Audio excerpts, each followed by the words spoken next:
Sebelum melanjutkan pembahasan kali ini, silakan klik tombol subscribe agar Anda tidak ketinggalan video terbaru dari channel ini. Assalamualaikum warahmatullahi ta'ala wabarakatuh. Salam sejahtera untuk saudaraku semuanya. Salam dari saya, Ki Sabrang Alam.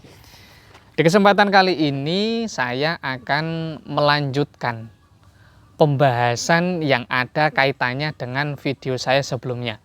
Di video saya sebelumnya kan saya membahas mengenai seorang wanita yang diindikasikan terkena pelet. Terkena sihir karena menolak seseorang hingga sampai tua ini belum menikah. Namun sebelum saya membahas akan hal tersebut, di pagi hari yang penuh cerah ini saya meminta kepada Sang Hyang Sejati, Gusti Allah Subhanahu wa Ta'ala, agar senantiasa melimpahkan akan kenikmatan, kerejekian, dan apa yang menjadi hajat bagi saudaraku semuanya dikabulkan oleh Sang Hyang Sejati, Gusti Allah Subhanahu wa Ta'ala. Di pertemuan kali ini saya akan membahas mengenai apa yang dilakukan ketika sering sakit gara-gara pernah menolak seseorang. Kali ini kita kaji berdasarkan kitab kejawen ini. Namun sebelum saya membahasakan hal ini lebih mendetail, saya meminta waktunya sebentar untuk menekan tombol subscribe dan aktifkan notifikasi lonceng yang ada di bagian samping, karena insya Allah akan banyak video yang bermanfaat lainnya.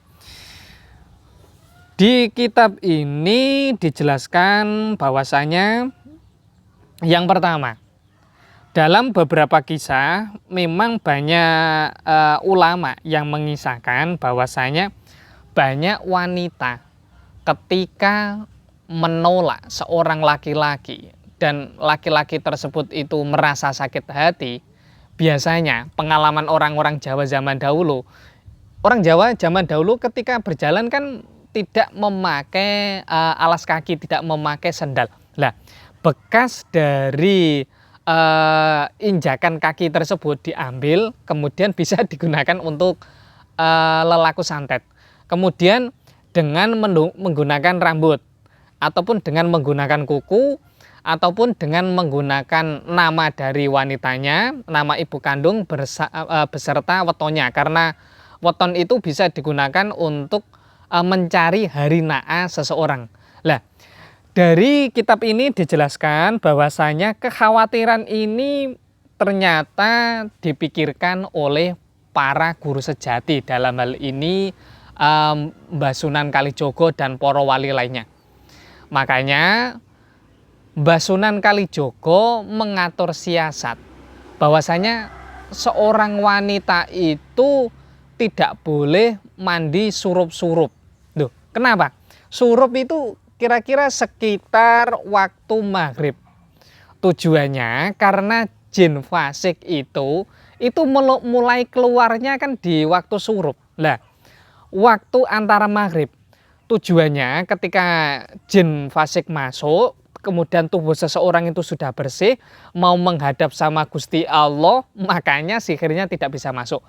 Maka cara yang dilakukan, kalau keterangan kitab ini dijelaskan bahwasanya seorang wanita itu tidak diperkenankan untuk mandi ketika surup, yaitu ketika menginjak waktu maghrib.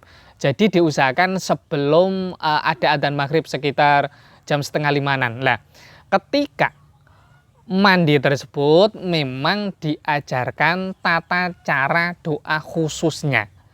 Tata cara doa khusus tersebut tujuannya untuk menghilangkan semua sengkolo, sekaligus agar nantinya ketika ada sawan ataupun semacam energi negatif dari jin-jin yang kurang baik itu bisa disingkirkan.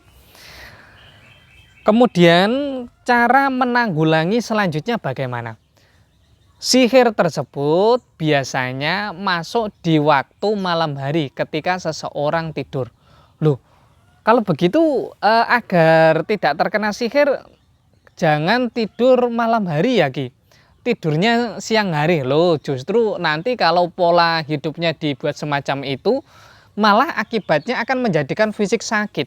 Karena normalnya orang itu tidur ya malam hari. Normalnya orang. Kalau ada kendala kerjaan itu ya berbeda. Apakah sihir tetap bisa masuk ketika tidurnya pagi hari? Ya malah bisa, wong pagi hari malah ada jin kebo kemali dan lainnya kok malah dibantu jin kebo kemali. Dan untuk bagi seorang wanita yang mohon maaf dalam hal ini agamanya muslim, ketika akan tidur ya memang baca doa sesuai tata cara yang diajarkan oleh baginda Rasulullah Muhammad SAW.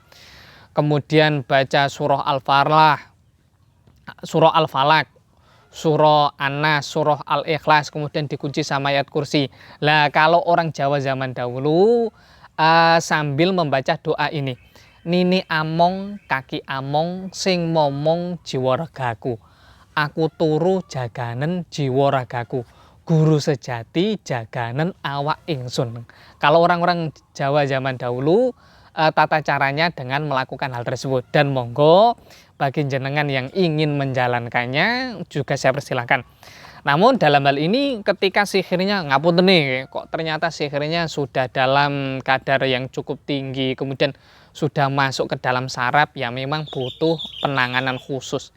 Salah satu caranya dengan memanfaatkan sarana kristal anti santet. Kurang lebihnya saya mohon maaf jika dalam hal ini ada ucapan ataupun tindakan saya yang kurang berkenan bagi saudaraku semuanya. Wassalamualaikum warahmatullahi ta'ala wabarakatuh.